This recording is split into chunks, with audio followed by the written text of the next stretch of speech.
Halo,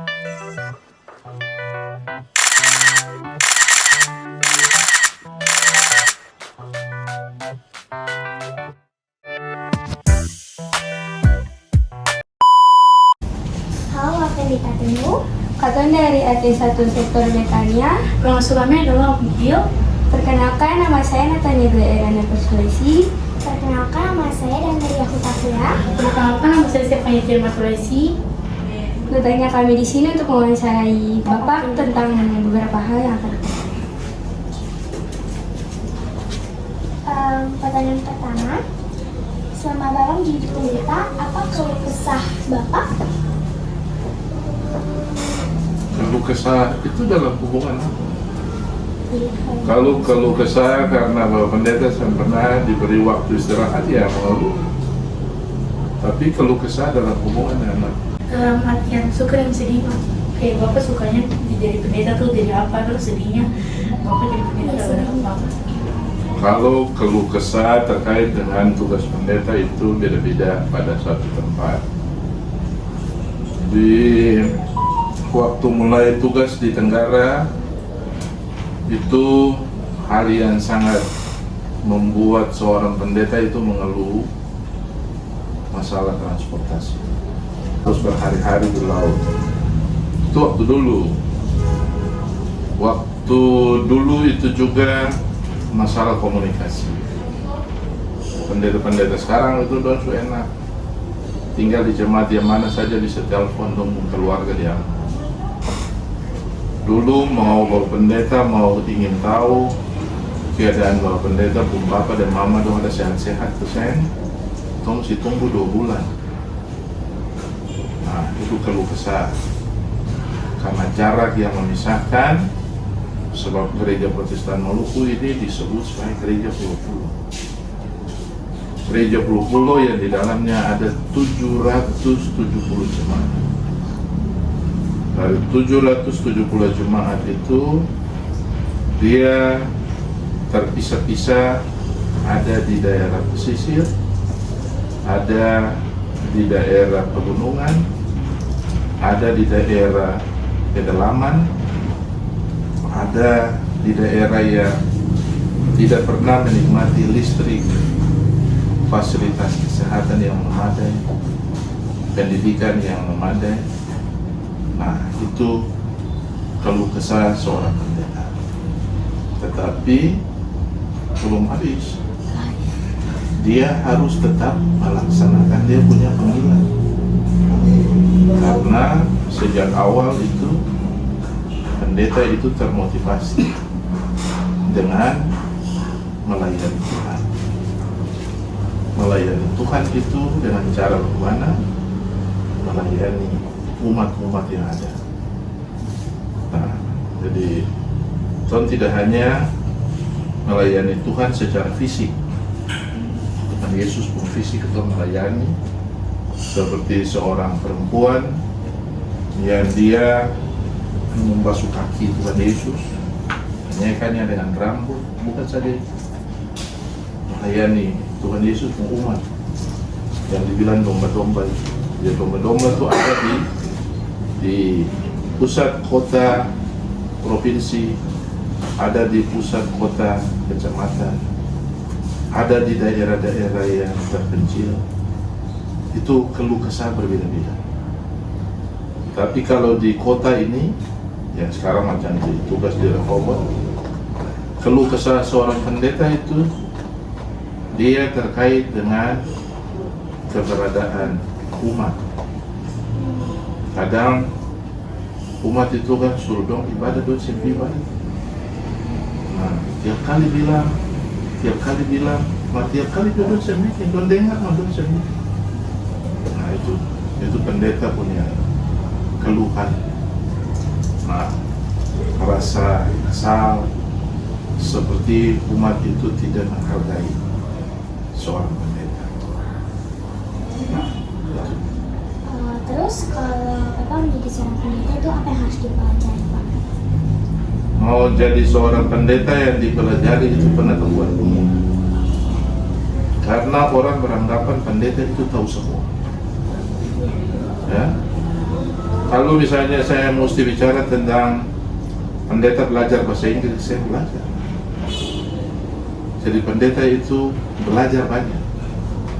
Jadi tidak saja menjadi pendeta itu belajar Alkitab, belajar pengetahuan umum. Sebab kalau misalnya datang di jemaat, orang tidak hanya memahami tentang Alkitab. Ada orang yang memahami tentang ilmu jiwa. Orang ini dia punya kejiwaannya bagaimana. Dia ini orang yang lemah lembut. So boleh atau kasar kan dia. Nanti dia lari ke tinggal gereja. Nah, jadi untuk belajar banyak. Pendeta itu belajar tidak terbatas dalam waktu. Pak, apa hal baik yang didapatkan dari seorang pendeta? Hal yang baik itu tidak pernah ada yang kurang. Mau makan ada, mau minum ada. Biasanya Tuhan Yesus bilang kalau diutus pergi, semboleh khawatir akan makan dan semboleh khawatir akan pakaian, semboleh khawatir akan minuman. Sebab di mana kau diutus, disitulah Tuhan menyertai. Kalau yang Bapak tahu, siapa ketua sinode pertama di Maluku? Ketua sinode pertama di Maluku itu orang dari Belanda. Itu bernama pendeta J.E. Stak, yang ditulisnya STAA2P. Itu pendeta Gereja Protestan Maluku yang pertama sejak GPM ini keluar dari lingkaran pemerintah untuk berdiri sendiri sebagai gereja, bukan lagi gereja negara. Jadi untuk tugas pada masa tahun 1935 sampai 1938.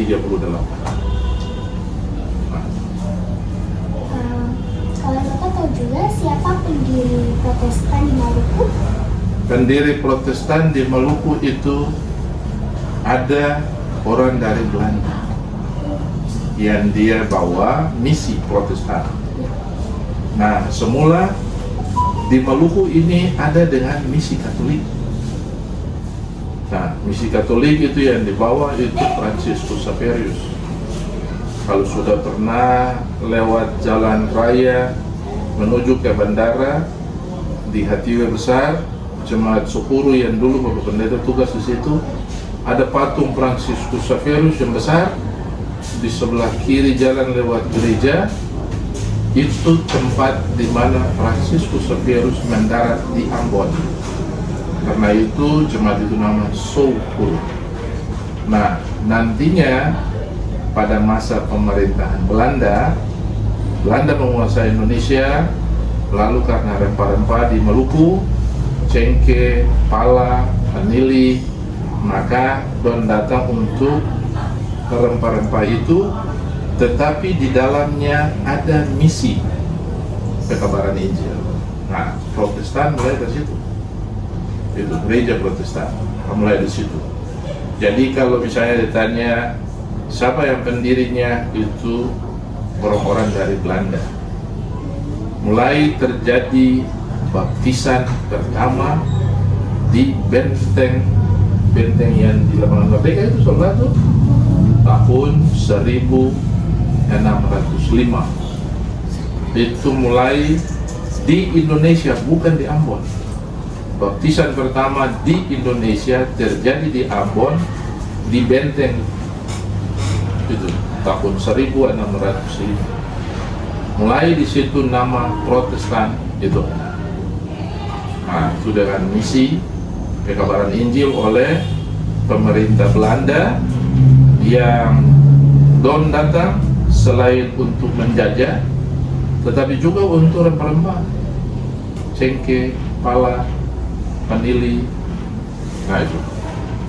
Lalu pada akhirnya selain don datang, tetapi dorang punya misi untuk membuat orang-orang pribumi. Dulu orang-orang di Maluku ini belum mengenal agama. Nah, lalu mulai mengajarkan orang-orang tentang Yesus, mulai membaptis. Jadi itu baptisan pertama di Benteng. Dia punya gereja, Kampung Tampa masih ada sampai sekarang, 1605. Itu dong sulah gitu, Pak Pendeta juga belum, ya. Kemudian, apa yang memotivasi Bapak hingga Bapak mau menjadi pendeta? Kalau motivasi untuk menjadi pendeta itu dari diri sendiri yang merasa terpanggil untuk mau menjadi pendeta. Sengaja orang tua, pendeta mama dan papa suruh, ataupun cuma hanya karena ikut-ikut teman. Waktu habis SMA lalu ada teman yang tes teologi, apa pendeta ikut lagi. Saya ada orang aja. Jadi akan terlahir dari keinginan sendiri untuk jadi pendeta. Dengan tidak pernah terbayangkan bahwa jadi pendeta itu gaji kecil. Jadi kalau misalnya gaji kecil masih ada sampai sekarang. Nah, jadi bukan jadi pendeta karena gaji, tetapi karena terpanggil untuk melayani Yesus. Kemudian, apa kewajiban menjadi seorang pendeta? Wajib menjadi seorang pendeta itu melayani Tuhan, melayani sesama. Ya, yang Tuhan Yesus pakai gereja itu sebagai alat untuk memuliakan Tuhan. Gereja ada dan melayani sesama untuk keselamatan. Kemudian, apa manfaat gereja dalam masyarakat menurut Bapak? Nah, itu yang tadi Bapak Pendeta bilang.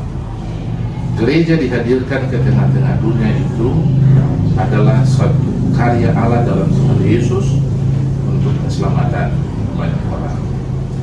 Jadi kalau gereja hadir, maka itu secara lembaga, tetapi secara iman Kristen semua orang itu adalah gereja. Aku gereja, kau pun gereja, kita sama-sama gereja.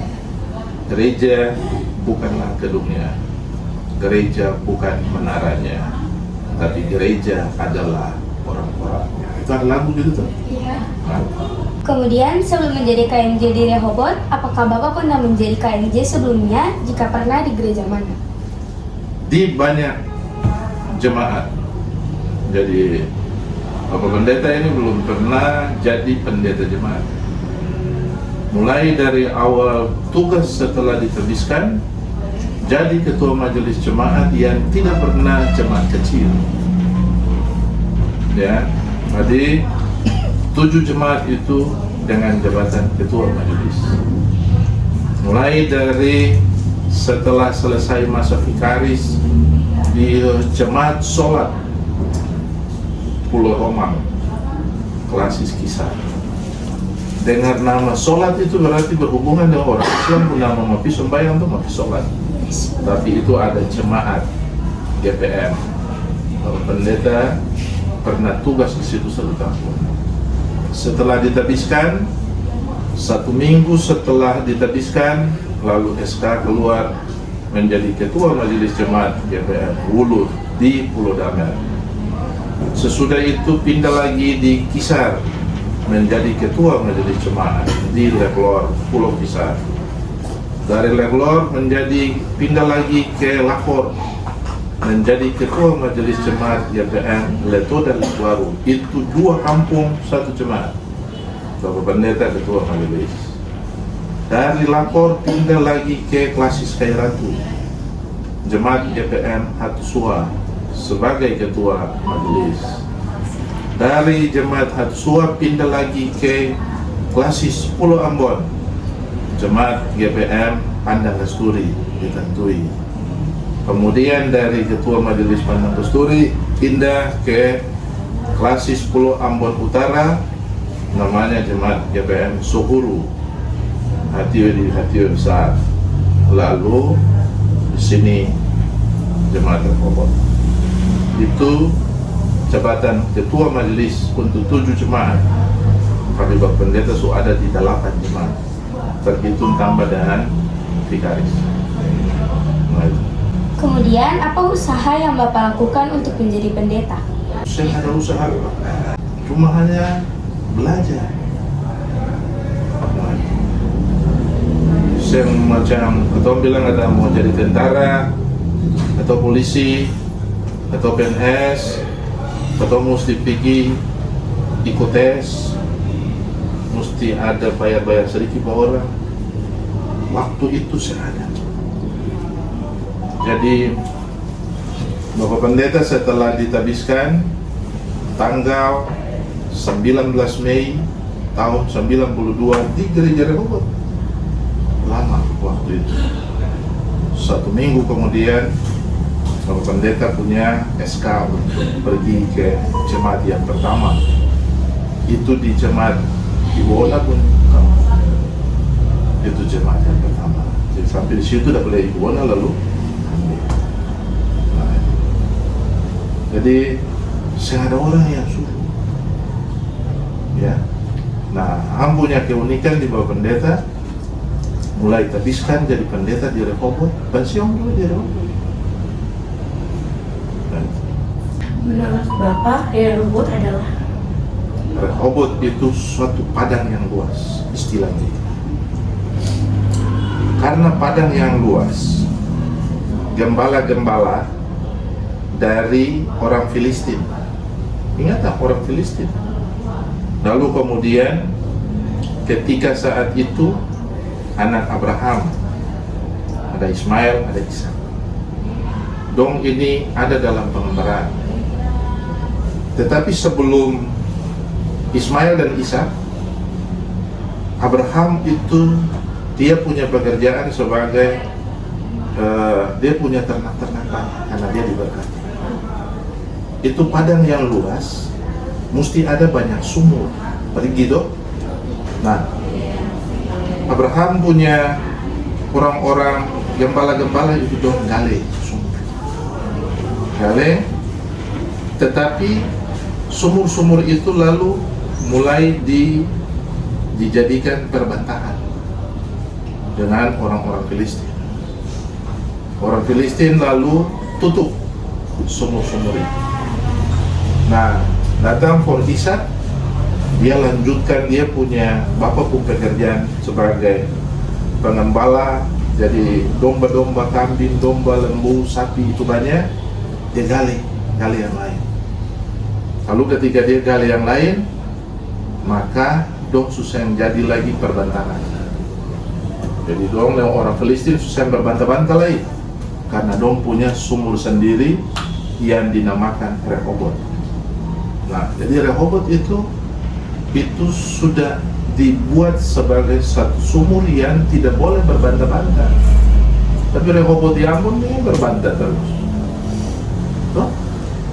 Nah, itu bantong kan nemu pukul dengan yang di lorong satu ke mana tuh berbantah terus. Majelis-majelis berbantah dengan ketua majelis berbantah terus. Padahal sumur itu nama Rehoboth berarti menghentikan semua perbantahan. Semula ada perbantahan lain. Cuma saya tahu di sini bagaimana berbantah terus. Kemudian apa kesan dan pesan bagi jemaat?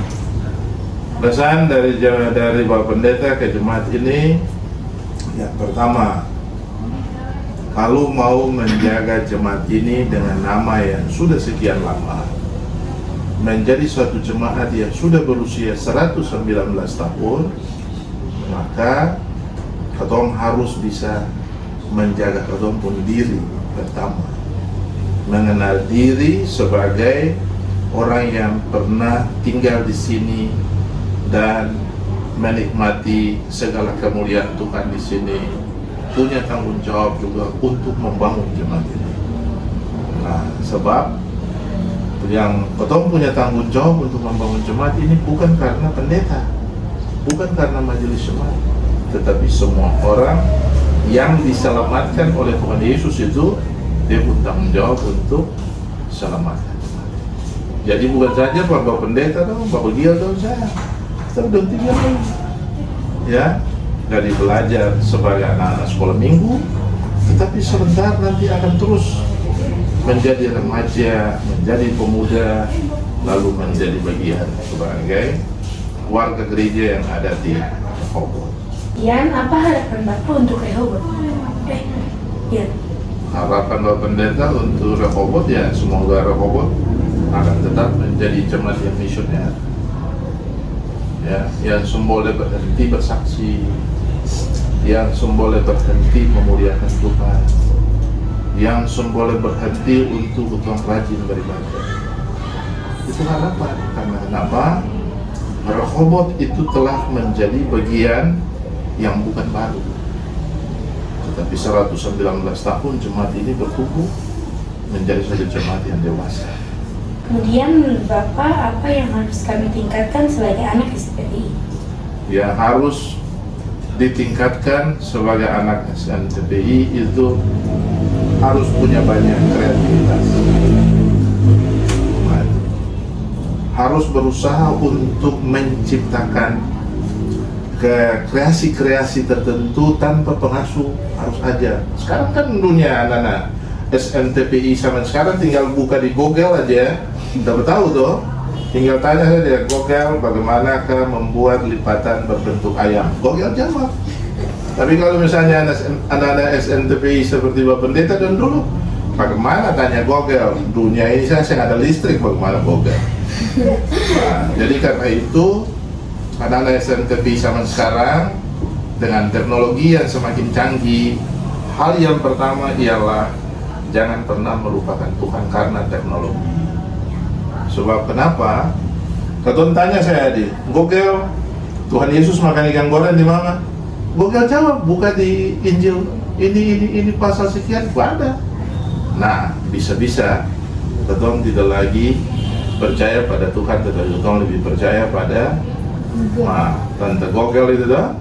Nah, lalu kemudian anak SNTPI dengan kreasi di dunia yang semakin teknologi ini, jangan keton selalu pakai media sosial itu menjadi tempat untuk berdoa. Nah, dia jaga ada status-status tuh. Ya Tuhan, tolonglah kami. Padahal Tuhan sampai pakai FB. Ya iya kan? Nah itu banyak orang selalu mengeluh Tuhan begini, semua dia. Tapi pada akhirnya kita lebih mengandalkan media sosial daripada kita punya iman.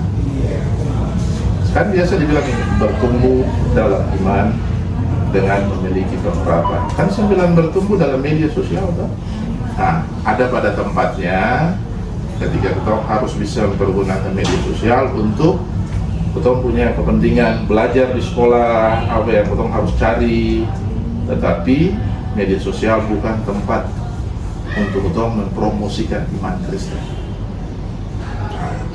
Nah, SNTPI harus bisa menjadikan diri cermin, sebab masih banyak di luar anak-anak yang belum bergabung dengan SNTPI.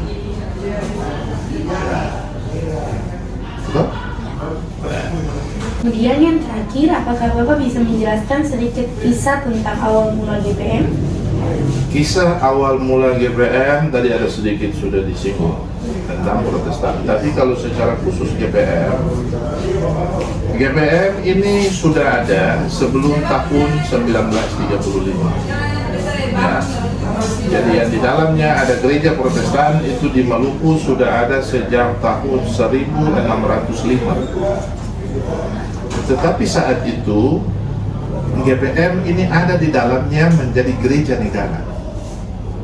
Semua hal yang terkait dengan pelayanan itu diatur oleh pemerintah sampai kepada pemerintah Belanda. Nah, itu kan Indonesia belum merdeka, baru nanti tahun 45 Indonesia merdeka. Nah, gereja itu tergantung dari pemerintah Belanda. Mau bikin pelayanan mesti diatur oleh pemerintah Belanda. Jadi itu gereja yang sifatnya gereja negara. Nah, semua ini menjadi beban bahwa gereja ini bisa mengatur diri sendiri. Lalu satu ketika pimpinan-pimpinan gereja yang orang pribumi, itu orang Maluku, ya, orang bersepakat untuk harus keluar dari pemerintah. Nah, di saat itulah pemerintah menganggap bahwa GPM telah membunyikan gendang kematian, bahwa gereja ini tidak akan berkembang. Tetapi dengan moto, aku menanam, Apolos menyiram, tapi Allah yang memberi pertumbuhan. Maka 6 September tahun 1935 gereja ini dinyatakan berdiri, keluar dari pemerintah sebagai gereja negara, lalu mulai mengatur diri sendiri. Tetapi tidak berarti kita saya pusing negara. Gereja menjadi mitra pemerintah. Kenapa menjadi mitra pemerintah? Karena tidak semua masyarakat itu adalah warga gereja, tetapi warga gereja adalah warga masyarakat. Kan warga masyarakat ini kan ada Islam, Hindu, Buddha, Konghucu, itu kan warga masyarakat. Tetapi warga gereja ya warga gereja saja. Nah, pertumbuhan gereja Protestan Maluku sejak tahun 35 itu saya mencampur dengan GBI, GBIS, Sidang Jemaat Allah, Advent, Hari ke-7 sengaja. Nah, nanti dalam pertumbuhan gereja, lalu aliran-aliran gereja ini dia didatangkan dari luar, ya, jadi bukan dari Indonesia saja, dari luar negara Indonesia. Lalu mulai ada Advent Hari ke-7, ada gereja Baptis, gereja lain-lain yang disebut denominasi gereja. Disitulah gereja Protestan Maluku bertumbuh, sama seperti yang di dalam Alkitab bilang bahwa itu tumbuh di tengah-tengah lalang, ya, gandum itu tumbuh di tengah-tengah lalang. Artinya gereja itu dia bagaikan gandum, tapi ada tumbuhan-tumbuhan lain yang tumbuh. Tetapi di dalam firman Tuhan bilang pada saatnya di musim penuaian, maka itu akan dipisahkan gandum daripada lalang. Lalu yang bukan gandum akan dicampakkan ke dalam api. Nah, itu. Ada lagi? Yang ada lagi. Nah, Terima kasih banyak. ya, tapi sekarang Pak Pendeta giliran tanya. Dari tadi don tanya Pak Pendeta jawab. Siap. Ya?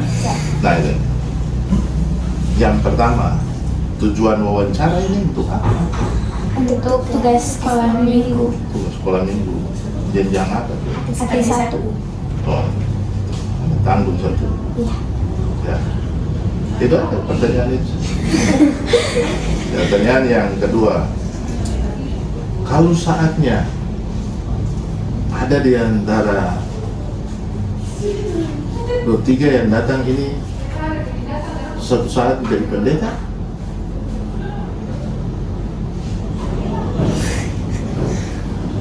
kan sudah dengar dari tadi motivasi belajar apa. Sekarang ditanya, apakah satu saat don 3 ada yang ingin jadi pendeta? Jawaban itu paling berarti.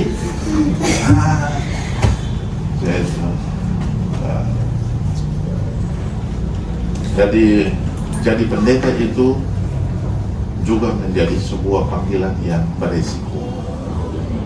Sama seperti yang Tuhan Yesus bilang gini kepada murid-murid, aku mengutus kamu seperti domba di tengah serigala. Siapa yang serigala? Ya, tidak karena Bapak Pendeta itu yang layani iblis. Aku mengutus kamu seperti domba di tengah serigala. Sekarang siapa yang jadi iblis? Yang jadi serigala? Nah, jemaat kan? Siapa yang jadi domba? Nah, jadi karena itu kenapa mesti bilang pendeta jahat?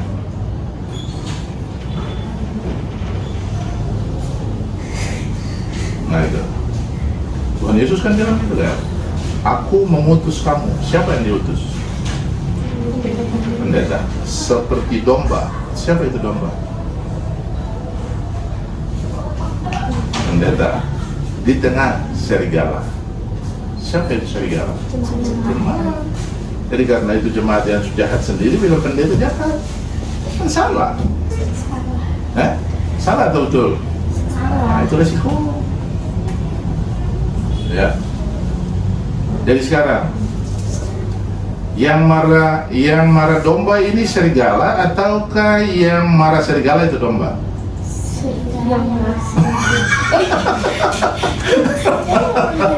Iya kan? Nah itu baru kan sekarang dibilang tuh pendeta jahat, pendeta sembahyang. Coba dibandingkan antara domba dan serigala, mana yang sembahyang?